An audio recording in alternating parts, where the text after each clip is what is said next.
Well, Senator, I would not advise believing everything you read in the media. Were you, and I'm consulted on every single decision. Okay, I'm the decision maker for the department, and we all serve at the pleasure of the president. Okay. And so we have the prerogative to make those decisions for the best for the country. Did you and we did personally that. approve Mr. Hawk's dismissal, yes or no? Anyone coming or going at the approve Defense it. Department, especially at that level, would ultimately be a decision made by me, and I stand behind that. Did you personally relieve him? Did you personally relieve him? Yes or Anyone no? at that level. Today, we're watching a tense exchange between Senator Jackie Rosen and Secretary of Defense Pete Hegseth, and things escalate quickly.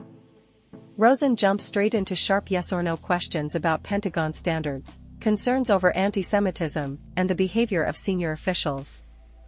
Then the hearing shifts to an even bigger issue, the sudden removal of General Hawk, a highly respected figure in cyber and intelligence. This moment goes beyond politics. It highlights a deeper tension across America, where people are demanding real accountability from top government leaders, especially within the Department of Defense. And when responses begin to sound vague on matters as serious as hate speech, military leadership, and national security, the public pays attention. Let's get into the clip.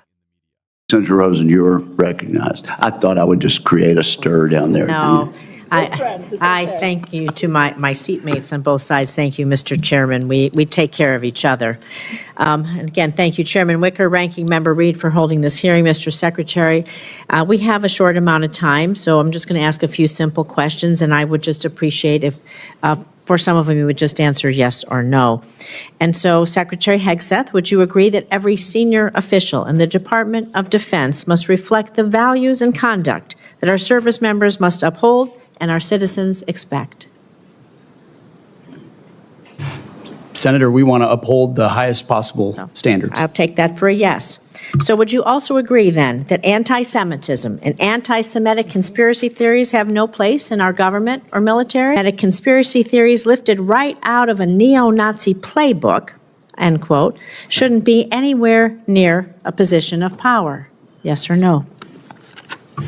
Since I don't believe the characterization of many officials in the news media, I would need to see precisely what's being characterized. But generally, would you not say that if we thought something was coming out of a neo-Nazi playbook, it doesn't have any place in our Department of Defense?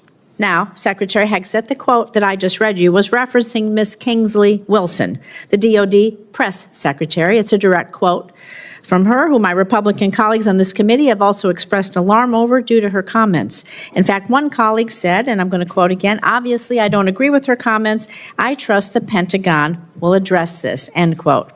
However, in the months since, not only have you not addressed these anti-Semitic comments, you have promoted Ms. Wilson.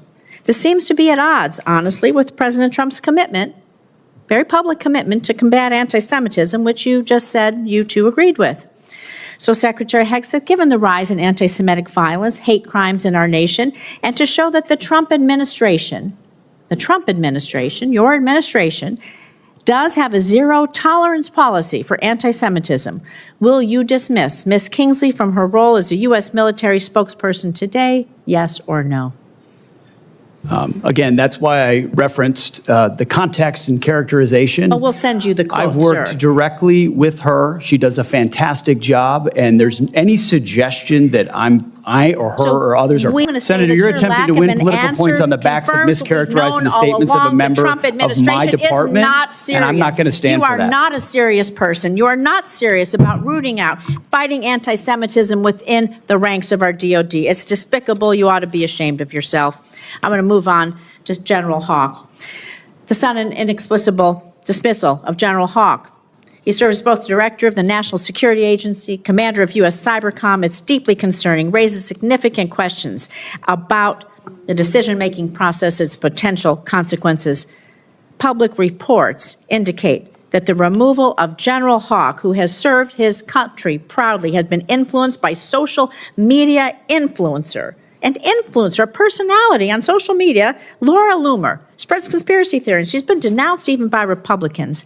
And the idea is that any leaders within our agencies responsible for our nation's security, somebody would be dismissed based on the advice of a social media influencer. is alarming to say the least. It's surely not how we should be running our military. So were you consulted regarding General Hawk's dismissal, yes or no? Well, Senator, I would not advise believing everything you read in the media.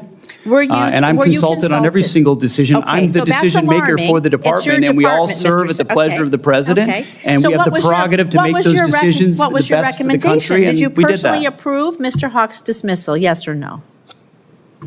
Anyone coming or going Personally at the approve Defense it. Department, especially at that level, would ultimately be a decision So made by that's a me, yes. and I stand behind that. Did you personally relieve him?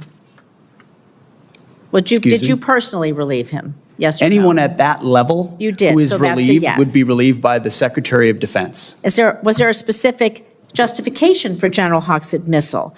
Was there a specific justification for General Hawk's dismissal? Ma'am, we all serve at the pleasure of the president, and the president deserves the type it of true? commanders and advisors that he thinks will best Did you equip him discuss General to Hawk's accomplish the dismissal with mission. Laura Loomer prior to his removal? I don't discuss who I talk about anything with, but ultimately this is my decision, and he serves at the pleasure of the president, and that's why he's no longer there. So do you believe it's appropriate for any social media personality to influence personnel decisions in your department, yes or no? I believe your time is up, Senator. Oh, it is not up to you to tell me when my time is up. Well, the time And I of am the going to say, senator. Mr. Secretary, you're either feckless or complicit. You're not in control of your department. You're this is unserious. It is shocking. You're not combating anti-Semitism within your ranks. It's a dangerous and pivotal time in our nation's history. Thank you, Mr. Chairman. I yield back. And I don't appreciate the smirk, sir. You are the Secretary of Defense. The time of the gentlelady has expired. What stands out the moment this exchange begins is Rosen's precision. She isn't trying to deliver a long monologue. She wants direct answers from the Secretary of Defense about whether certain values remain non-negotiable in America's military. These questions go far beyond politics and straight into the expectations Americans have for those who hold immense power in defense and national security. When Rosen raises anti-Semitism, she's invoking a long history of the U.S. military striving to maintain discipline and integrity within the ranks, a standard Americans have expected since World War II. With rising hate crimes nationwide, senators pressing Pentagon leadership about conduct at the top is a normal part of civilian oversight. But tension rises with Hegseth's responses. He leans heavily on context, which in Washington often feels like a softer way of avoiding a clear stance, something audiences have seen across many administrations.